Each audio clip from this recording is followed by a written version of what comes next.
Good evening. Hello, my name is Jennifer Balint and I'm head of the School of Social and Political Sciences in the Faculty of Arts here at the University of Melbourne. It's really so wonderful to see so many of you here today in person for our first John Barry Memorial Lecture for a few years. I'd like to start by acknowledging that we're meeting here today on the land of the Wurundjeri Woiwurrung people of the Kulin Nation. And I pay my deep respects to elders, both past, present, and extend that respect to other Indigenous Australians present here today, to our staff, students and community, and critically to the important place of Indigenous knowledge in the Academy. We had hoped to have Uncle Ringo Terrick from the Wurundjeri Woiwurrung Land Council here to welcome us all to his country tonight. And while he can't be with us tonight, we can all give our own acknowledgements and consider the land that we're on today and the importance of the meeting place that we hope that university can create here in partnership and in solidarity with Indigenous peoples and in recognition that sovereignty was never ceded. It is so wonderful to see you all here tonight. And on behalf of the Faculty of Arts and the School of Social and Political Sciences and my colleagues in Criminology, I'd very much like to welcome you to tonight's John V. Barry Memorial Lecture in Criminology, hosted by the School of Social and Political Sciences and the Faculty of Arts here at the University of Melbourne. Tonight, our lecture is given by the Honourable Robert Redlich, Commissioner of the Independent Broad-Based Anti-Corruption Commission.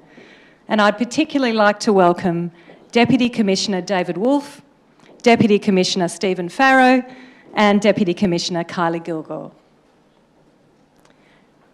The most significant event in Criminology's annual calendar of public events is the John Barry Memorial Lecture, which honours the legacy of the esteemed judge and criminologist, the Honourable Sir John Vincent Barry.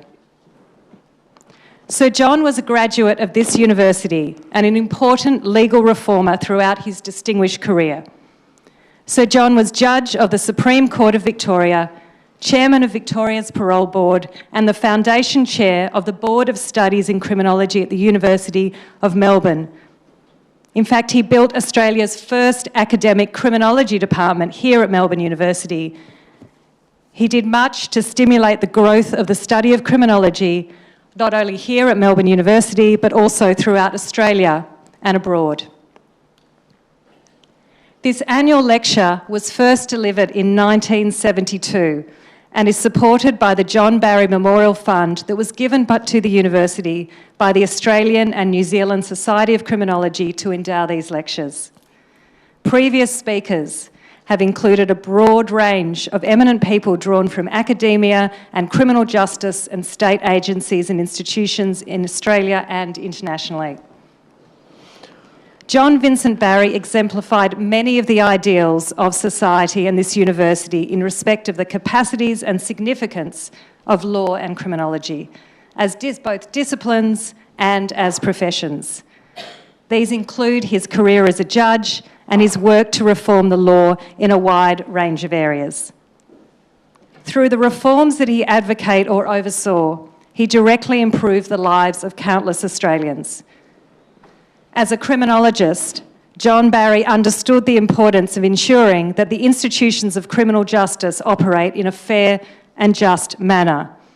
Critical considerations for my criminology colleagues and students here today, and that's a mouthful. Throughout his career, he worked to ensure that this might be possible. He also believed that knowledge about the criminal justice system should be fostered in institutional settings, such as universities. Here at the University of Melbourne, we are really deeply honoured to be able to present each year the John V. Barry Memorial Lecture, which is a result of the generosity of the Australian and New Zealand Society of Criminology and of the Barry family. It's now my great pleasure to invite Dr. Diana Johns, Chair of the Criminology discipline, to introduce tonight's lecturer, the Honourable Robert Redlich. Thanks so much.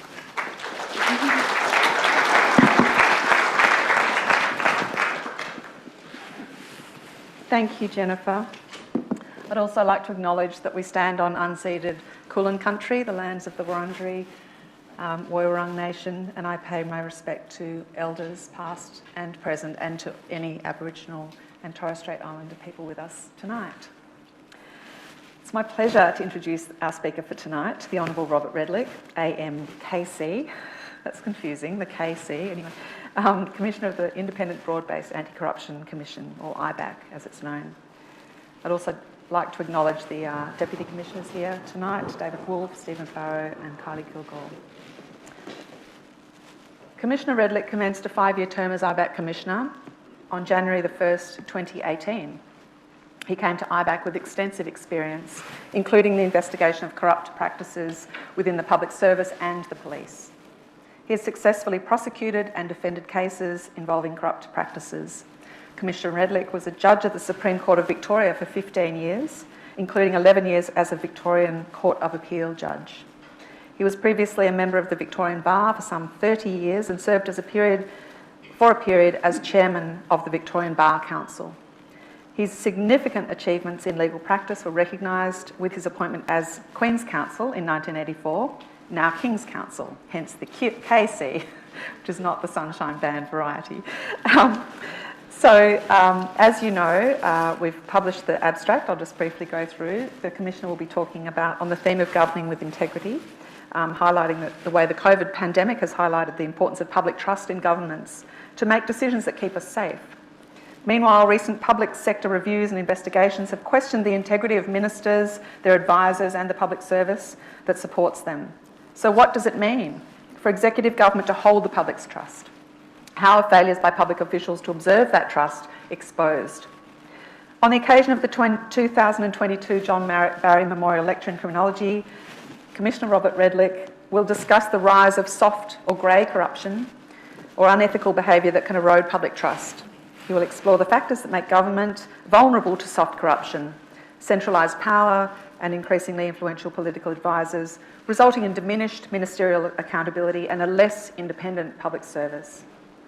And Commissioner Redlich will also examine the role and limitations of integrity agencies such as IBAC in overseeing soft corruption and ask the question, what must be done to restore and maintain public trust in government?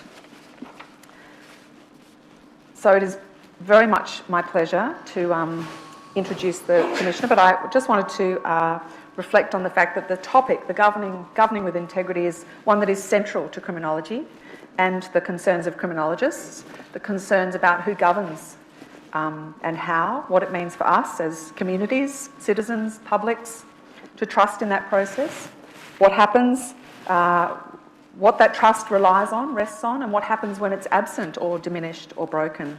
And these concerns raise questions of accountability, of the power of the state, and of transparency in the exercise of that power, and integrity, what it means to act ethically, honourably, truthfully. We grapple with these enormous questions daily, constantly, as academics, as lawmakers, as office bearers, as citizens, as community members living in society together.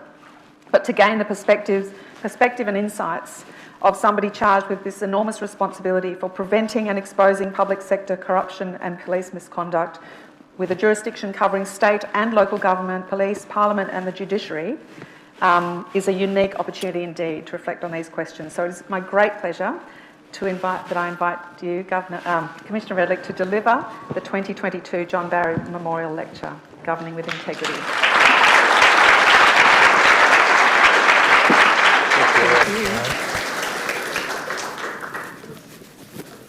Well, thank you for those kind words, Diana. It's been over 4 decades now that both at a national and state level throughout Australia there have been ongoing redistribution of power and influence within executive government. This has contributed to a material decline in the standards of integrity and there's been an accompanying loss of public confidence in ministers, their advisors, and the public service. The success recently of the Teal independents at the federal election, partly on a platform of establishing a federal anti-corruption commission, shows how governing with integrity has become an increasing issue of concern. In 2019, the Australian National University Australian Election Study found that trust in government had reached its lowest level on record, with just 25% of Australians having confidence in political leaders and institutions. 2022 Transparency International's Corruption Perception Index ranked Australia in 18th place, a significant drop from its 7th place ranking in 2012. And various polls continue to reflect this decline in trust. It's been noted that these related trends seem to confirm that executive governments continue to downgrade the importance of being seen to act in the public interest. The way in which power and influence is distributed within the executive government environment inevitably affects accountability. The former New South Wales IBAC Commissioner, Peter Hall, in an important publication investigating corruption and misconduct in public, two decades ago then recognised that there were already specific shifts in the tenets underlying the public service, including the appointment of ministerial advisors, the concept of politically neutral career public servants no longer being an absolute, and the declining dependence of ministers on the public service for advice.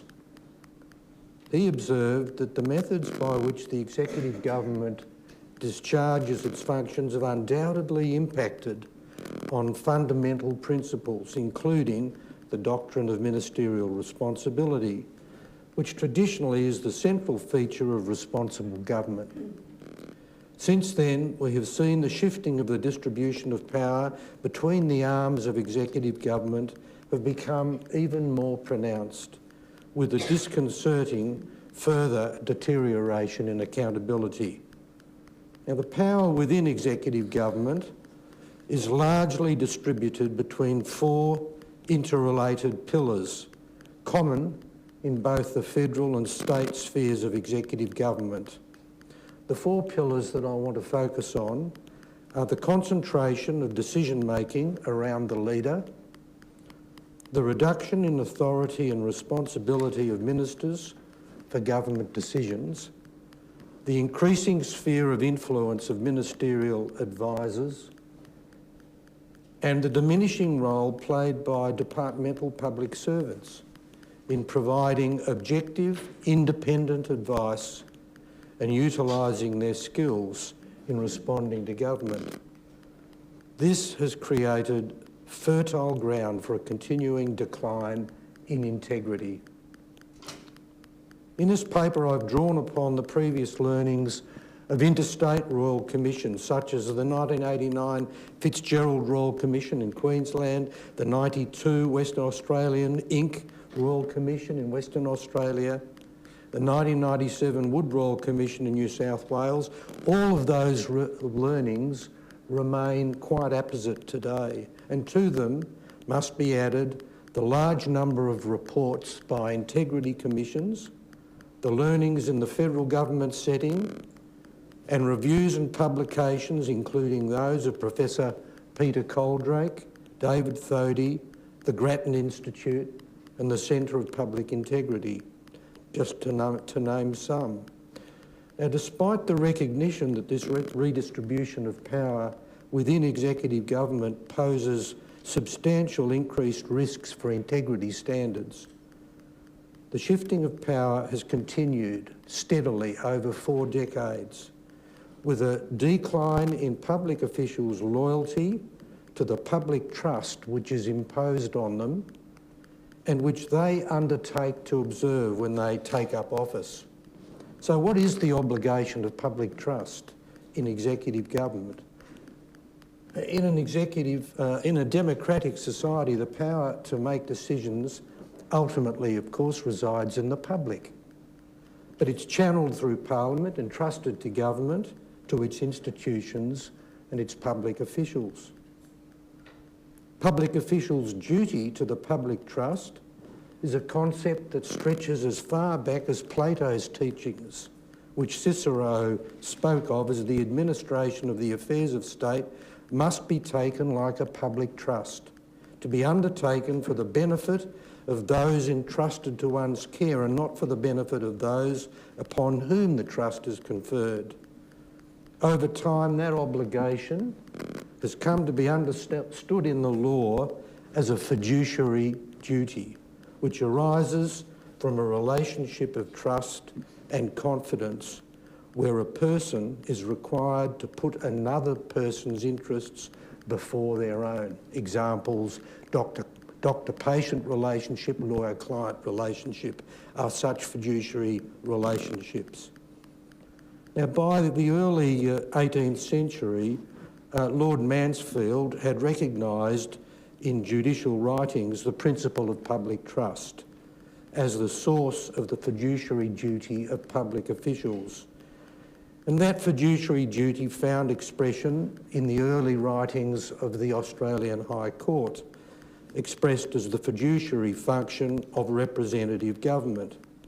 More recently, Sir Gerard Brennan said of that principle that members of Parliament hold a fiduciary relationship towards the public, and they have undertaken compliance with the public duty as a public trust. The West Australian Inc. Royal Commission said of the public trust that it's an ideal which fallible people will not and perhaps cannot fully meet, which justifies the imposition of safeguards against the misuse and abuse of official power and position. Now, notwithstanding the role of parliamentarians, ministerial staff and public servants, the role they play in the executive, each institution's culture should be shaped by the same fundamental principle that we, the people, have entrusted them, directly or indirectly, with powers to be exercised in the public interest on our behalf. Now, how does the criminal law operate within this environment? So the criminal law has historically provided the means for rendering a public official answerable for specific conduct in public office when there is a serious departure from the probity standards expected of a public official, usually involving some dishonest exercise of power, offences such as bribery, secret commissions, extortion, misconduct in public office are those most commonly utilised. Another way of describing those sorts of criminal offences has been traditionally to refer to them as black letter corruption, in which a public decision maker dishonestly exercises powers for their own private gain or reward.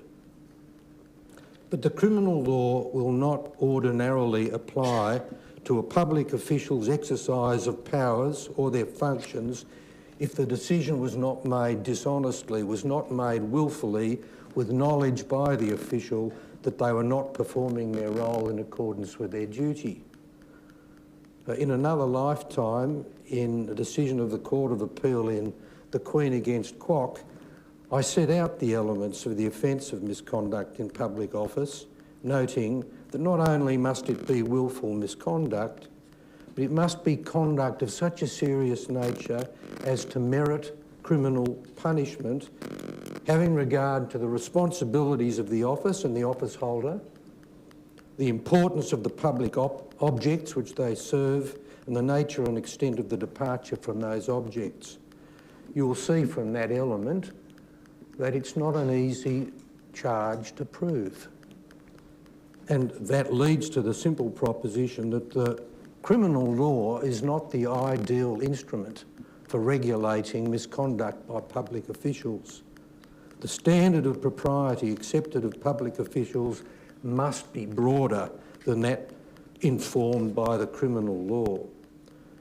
Justice of Appeal Marnie said in a case involving misconduct by a public official that the apparently legal but improper use of public power is objectionable, not merely because it's difficult to prove, but because it strikes at the integrity of public life. It corrupts. So let me turn to grey or soft corruption. That is, conduct which doesn't meet that criminal qualification. And let me speak in that context about the four features of executive government landscape that I want to explore. Public officials, in their observance or their failure to observe the public trust, have facilitated a growth and a prominence of what is called soft or grey corruption. In the public report of Operation Watts, which examined branch stacking and the use of public funds for party political purposes in Victoria, the Ombudsman and the IBAC Commission observed that grey corruption is characterised by questionable behaviour and decision-making that benefits a person's associates or networks without amounting to criminal conduct or being sufficiently blatant to justify a criminal prosecution. However, as we said, its effect on public trust in government is deeply damaging. Now, there have been examples in the federal sphere involving the public grant of monies for vested or partisan interests. For example, in the federal arena, what is known as the car park rorts.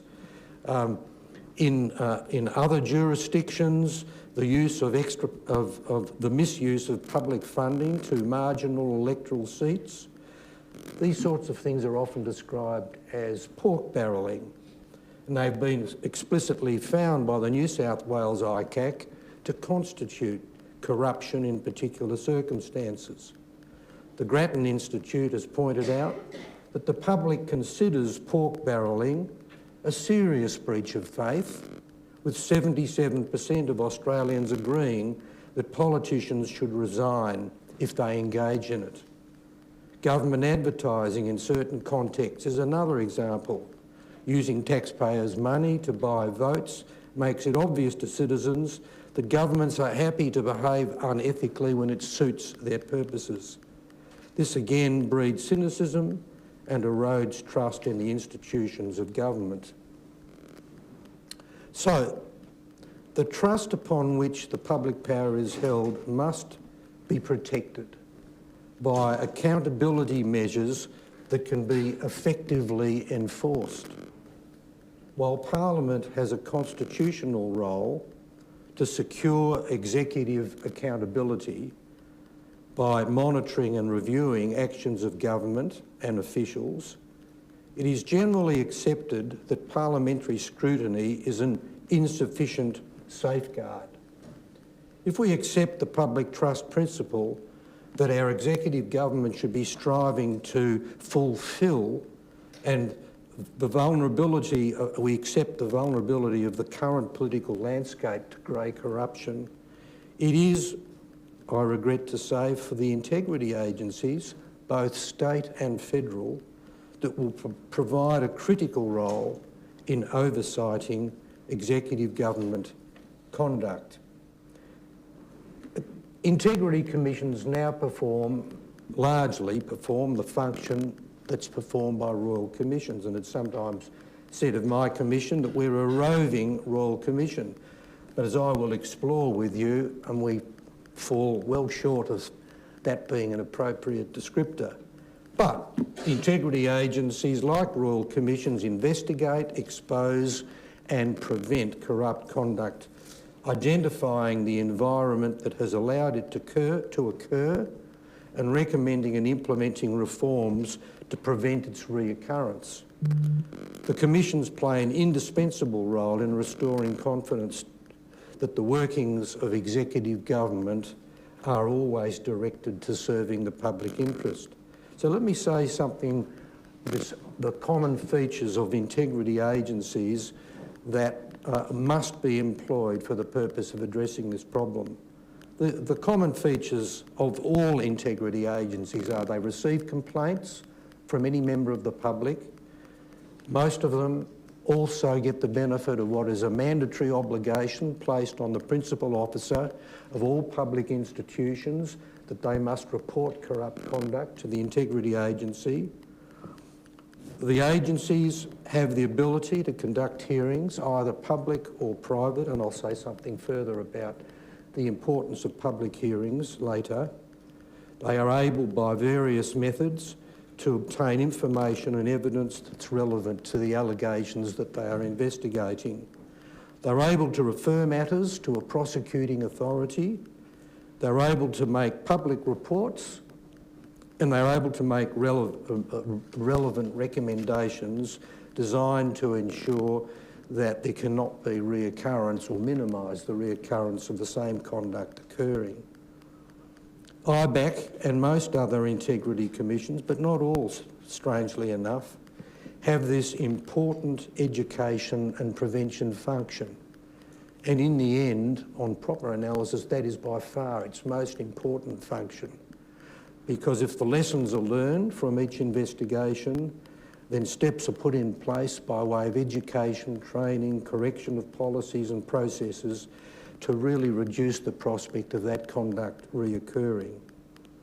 And almost every investigation that the Commission has conducted in my time and in my predecessor's time, whether or not the allegations have been substantiated, have exposed inadequacies in the applicable standards of conduct, have exposed inadequate processes and other institutional or cultural failings, often accompanied by concealment of that conduct. So the power to make recommendations to the relevant public institutions is vital. IBAC very recently reported, only last week, a report was tabled in Parliament dealing with the importance of making legislative reforms in the area of lobbying and donations that will bring Victoria at long last into alignment with other states in controlling lobbying activity. It'll be for the first time that ministers will be required, and other decision makers who receive a person who is lobbying them, to keep a record of such a meeting, a requirement that has been present in some other states for 10 years or more, but absent here in Victoria.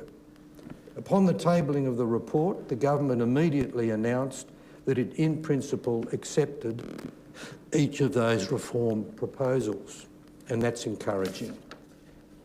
So while I'm dealing with the integrity agencies, let me touch upon some of the limitations on the IBAC as a integrity commission.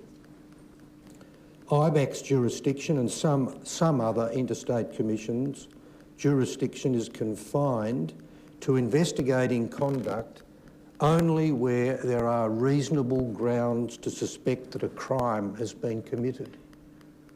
And you'll immediately appreciate from what I've already said that if the criminal law is not an appropriate or adequate vehicle to address soft corruption, there is a powerful limitation in play when IBAC's jurisdiction depends upon satisfaction that there is a relevant offence that should be investigated.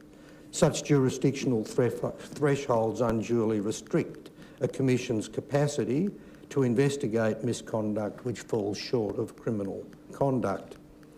The New South Wales ICAC and the Queensland CCC have a much broader capacity to investigate conduct that is not constrained by suspicion that the subject of the complaint is criminal.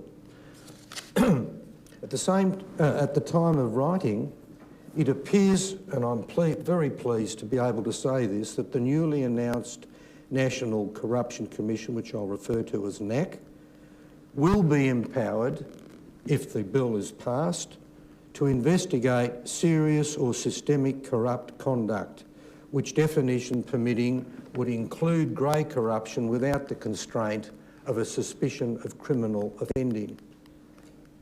The importance of public hearings at which either black or grey soft corruption is explored and at which associated institutional failings are exposed should not be in doubt. It's long been recognised that courts should deliver open justice and conduct open proceedings to enable the public to be informed, as should inquisitorial tribunals such as the Coroner's Court, boards of inquiry, royal commissions. Almost all agencies may conduct public hearings if it is in the public interest.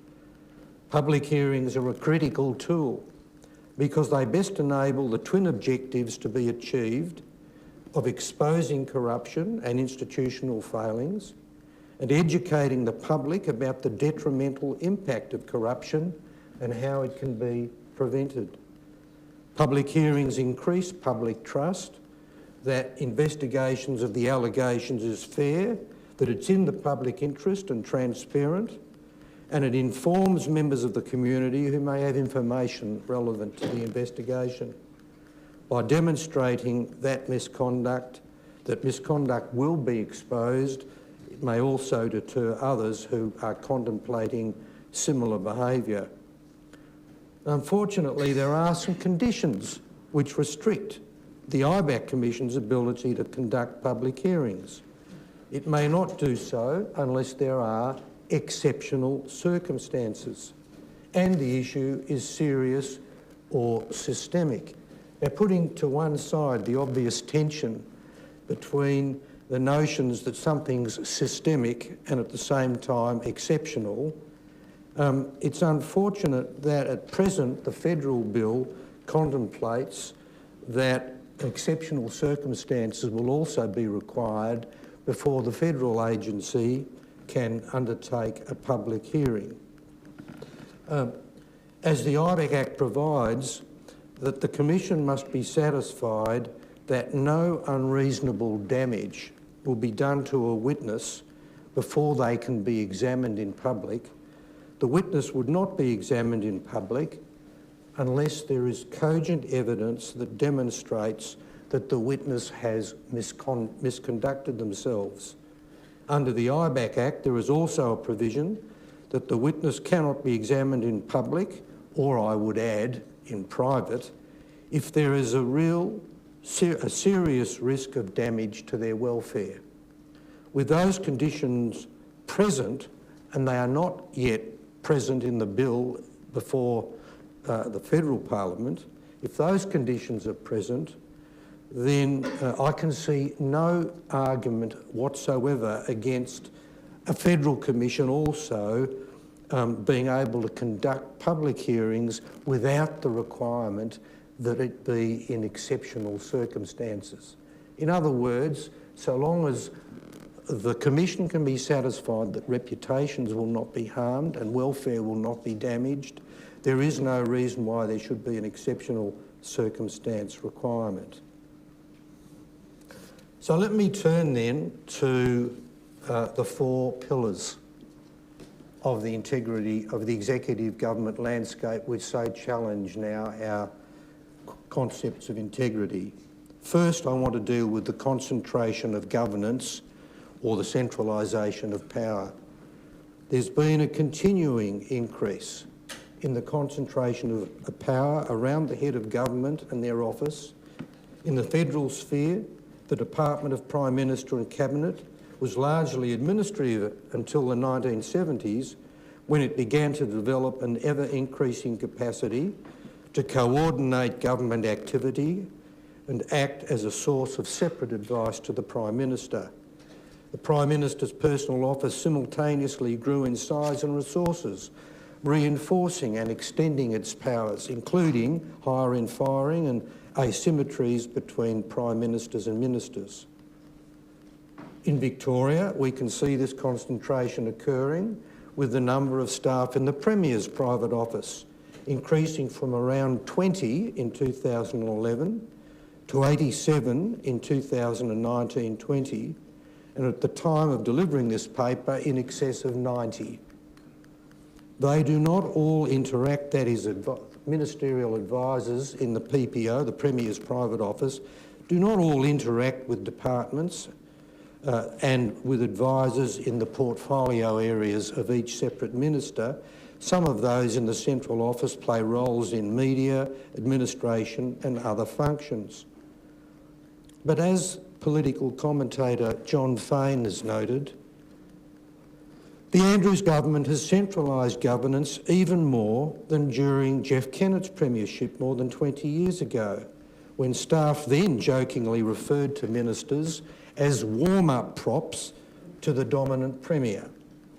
Around the nation, at a federal and state government level, extraordinary resources have been built up around the leaders of government, extending their power and influence and inevitably altering the concentration of governance.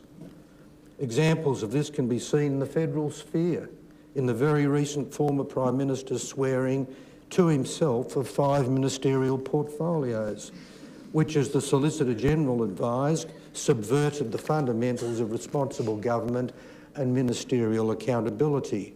Another example was former Prime Minister Kevin Rudd's freezing out of the secretary of his own department so that the ministerial advisors would become his primary source of advice. The dangers of concentration of governance in one place is obvious. There is the ever-present risk that a concentration of power and influence may corrupt ethical standards.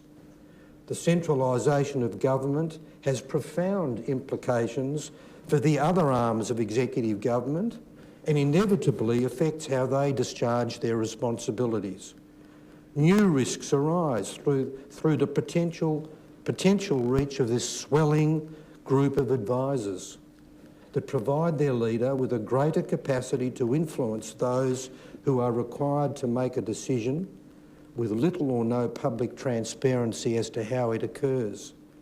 The danger is compounded because of the increasing influence of each minister's advisors and their symbiotic relationship with the advisors in the Prime Minister or Premier's office. Then let me turn to the second of these pillars, the increased influence of ministerial advisors.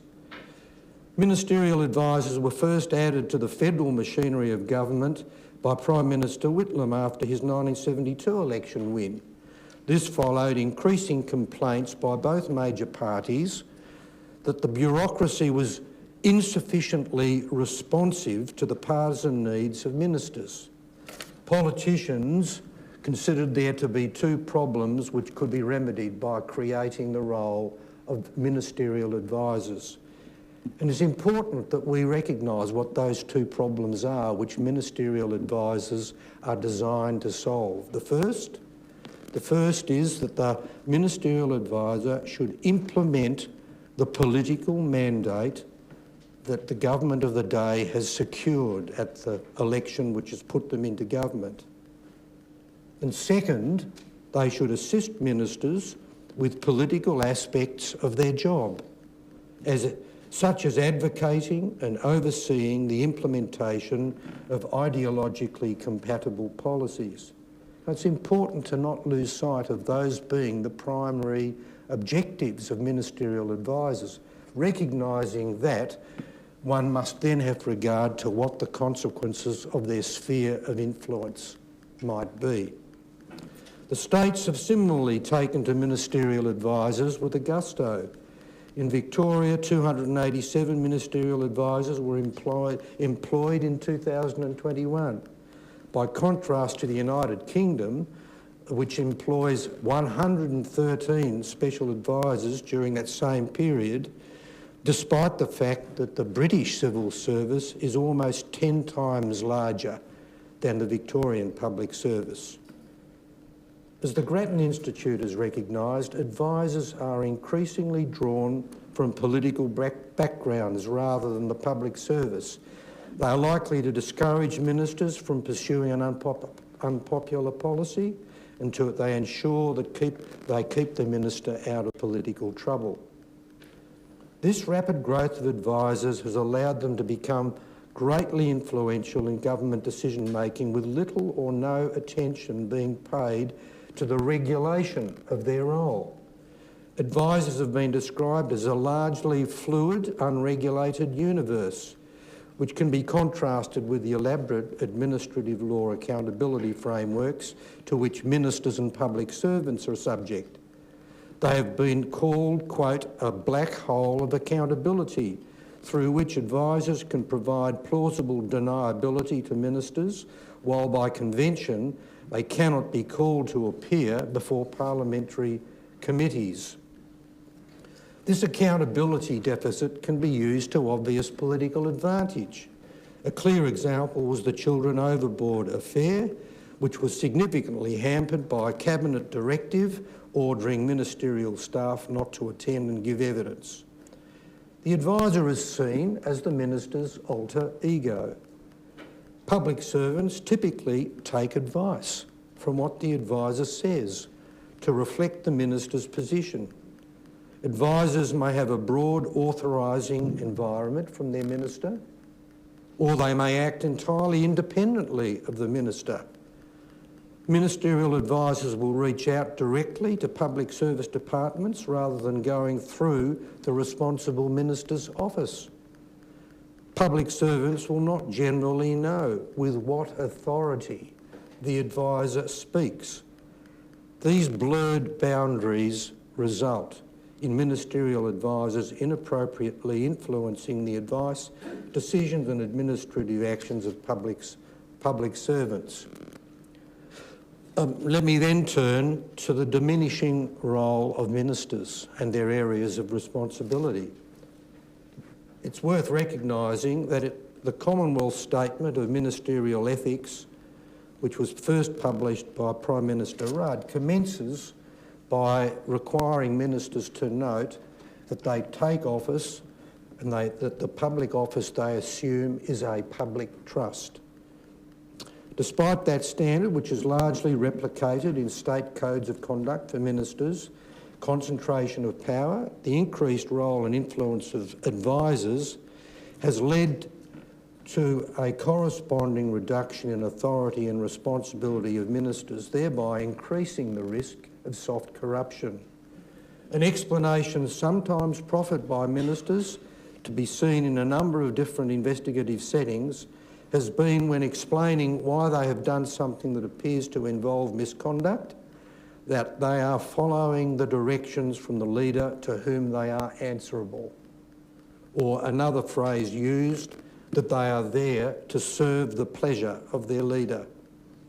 Such explanations for unethical conduct is antithetical to the essence of individual ministerial responsibility and against their code of conduct. So in the present environment, of course, it's not possible for ministers to have a direct line of management over a large number of private staff. That responsibility has to be delegated. There is usually a chief of staff and lines of control and reporting below the chief, which may explain the level of information that is passed to the minister. Some ministers view this hierarchical arrangement as relieving them of liability or modifying the degree to which they should be held accountable. Ministerial advisors are frequently given the space and authorising environment to act independently when they deal with public servants, and it is often under guidance or direction from the leader's office. The ministers are often ill-informed as to their advisors' conduct and who may be secure in the belief that their conduct will have central office approval. So ministerial oversight around Australia has diminished as their responsibility for their portfolio areas and their departments are the subject of intrusion from external forces. This situation challenges the traditional understanding of the Westminster Convention of individual ministerial responsibility. If there are circumstances in which a minister is not to be regarded as ultimately responsible for their staff's conduct, there must be an appropriate governance structure in place that ensures accountable oversight for such action. Now, the consequences of the lack of an adequate governance structure designed to meet convention obligations can be found in the example of a profound lack of ministerial knowledge and accountability which emerged from the Coate inquiry into hotel quarantine in Victoria. The inquiry report found that very significant information did not get passed on by public officials to ministers in their area of portfolio responsibility. There was a marked absence of knowledge by a number of ministers, including their lack of knowledge as to who had made the decision to engage private security. The chairperson of the inquiry, in concluding her report, described the finding that no minister took responsibility for the decision to hire private security guards as a failing of responsible government. Let me turn then to the fourth of those pillars, the diminution in the role of public servants. Peter Hall in his text summarised the warning of the Fitzgerald inquiry in Queensland 16 years ago that when governments create a bureaucracy peopled by its own supporters or staff that are intimidated into providing politically palatable advice, the government is deprived of the opportunity to consider all relevant factors in making decisions, and reliance upon those inappropriate considerations to support decisions is then made easier with the prospect of disclosure to the embarrassment of government being reduced. This warning has great national relevance today. And there was a time in the past when it was assumed that every government that secures a popular mandate by election should expect to be able to rely on an apolitical and neutral public service that is responsible to its mandate but ready to give objective, necessary advice to government without fear of losing their jobs. The expectation that public servants will meet that public service aspiration of providing independent, frank and fearless policy advice has steadily declined. That has been accompanied by a continued diminution in the utilisation of public servants' skills in assisting in the development and implementation of policy.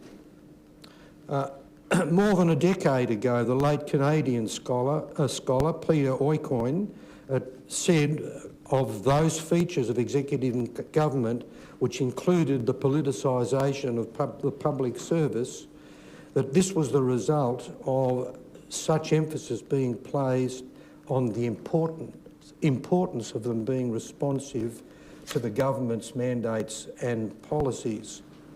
A comparative analysis of countries that follow the Westminster system of responsible government has described the shift in the public service as to high staff turnover and fixed contracts as giving the clear message that standing up to ministers will damage a public servant's career.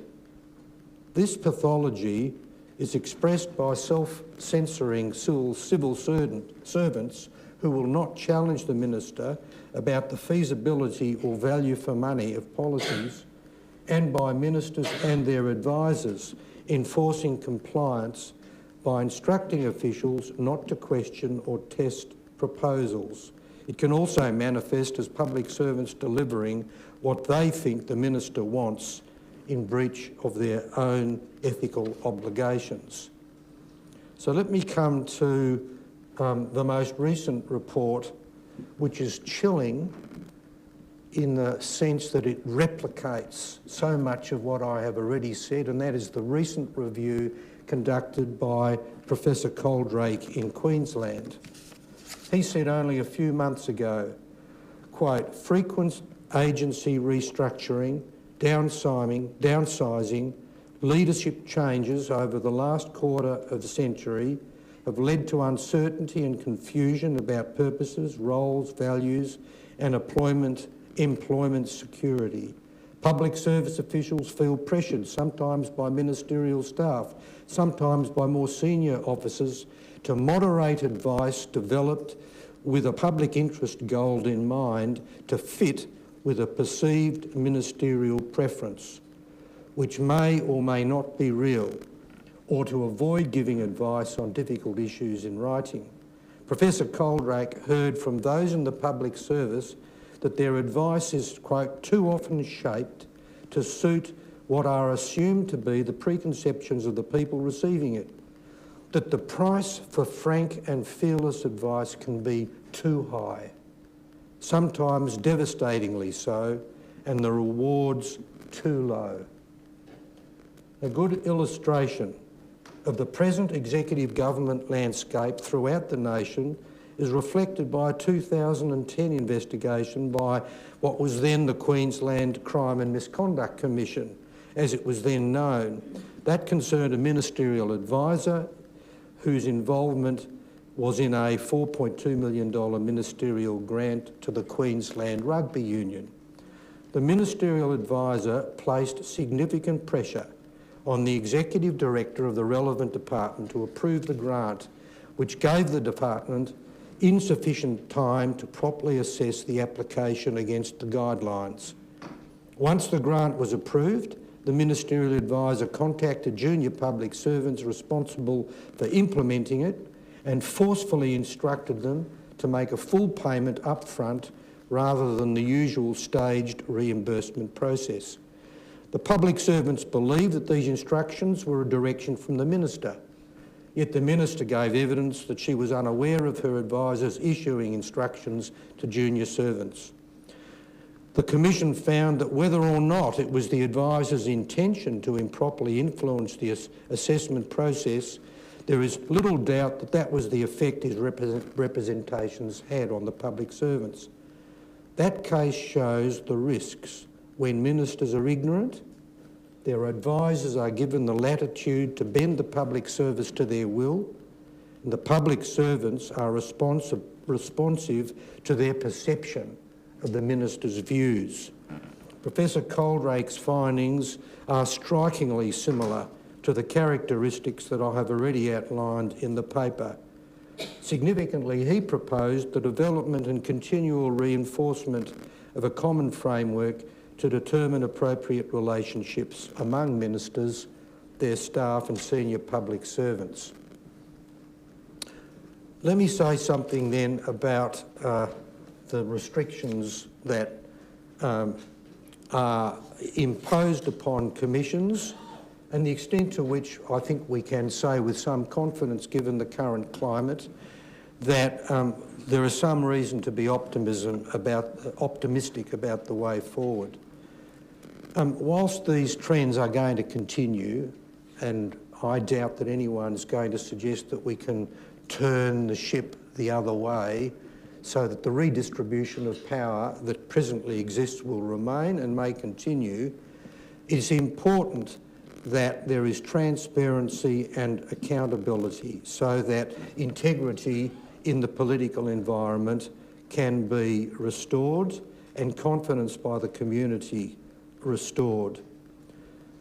Integrity commissions in each state are designed to assist in holding the government to account, but they're all faced with that continuing deterioration in the maintenance of standards, of processes and conventions, which are in no small measure due to that redistribution of power. Their capacity to arrest this decline in standards is naturally also affected by the limitations on their resources. One of the greatest challenges for integrity commissions in all states and will be federally is that the work of an integrity commission inevitably intrudes into the workings of each part of executive government. And that brings with it an occupational hazard for the commissions. One is that they are usually oversighted by parliamentary committees. The majority of its members and the chair of the committee is usually drawn from the party in government. Another is that the government of the day controls their budget. Budgetary independence for commissions is therefore important. the Centre for Public Integrity has proposed that funding for integrity agencies be determined by an independent funding tribunal. And only this week, a joint submission was recently published by the Auditor General, the Ombudsman and the IBAC Commission, seeking budgetary independence from the executive that is overseen by a non-partisan parliamentary committee. So committees are vulnerable to political interference. One need look no further than the recent fate of the South Australian Crime Commission and the reduction in the powers that have come about in recent times. Ultimately, the success of regulatory integrity systems depends very much on the adequacy of resources. Now, IBAC has dual functions of oversight, both of the public sector and Victoria Police. In the police space, it needs to be understood that unlike the jurisdiction for the public sector, which requires reasonable grounds to suspect a crime has been committed, the jurisdiction which attracts an investigation by IBAC of Victoria Police conduct is anything at all that might bring the Victoria Police Force into disrepute or cause the public to lose confidence in the police. So you can see that a jurisdictional definition so broad will result in a vast number of complaints of less serious sorts of offending. The net result of that is that with IBAC's resources, it can investigate approximately 2% of the complaints concerning police matters that come to it, and has to refer back to Victoria Police the balance, which in a given year may be as many as 1,400 investigations. Vulnerable community groups and the public at large are left, however, with the expectation that oversight of police misconduct can and will be undertaken by a commission such as IBAC that investigates complaints against police. Even with a change in the jurisdiction, so that IBAC would only investigate matters of a more serious order, that aspiration that all such allegations would be conducted by the Commission is an aspiration that has never been remotely attainable. It would require the independent body to have many hundreds of investigators at its disposal.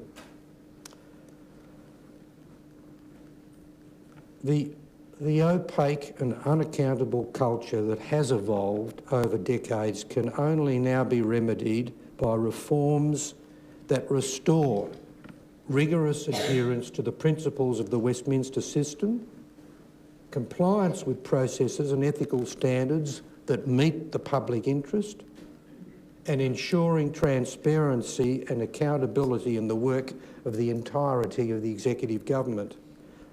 30 years ago, the former Federal Court Judge Paul Finn wrote that the principle of public trust had been forgotten. That sentiment was repeated more recently by former Supreme Court Justice Tim Smith in a paper presented to the University of the Third Age in 2014. Recent polls suggest that a substantial majority of Australians consider integrity issues, however, to now be very important. We should take heart that a renewed interest by the public in integrity and a renewed interest in an effective state and federal integrity commission, and recognising that integrity risks posed by the redistribution of power in executive government exists, will lead to a reawakening in public officials of the public trust principle. This will encourage executive government to play a more transparent and effective role in advancing public interest. Thank you.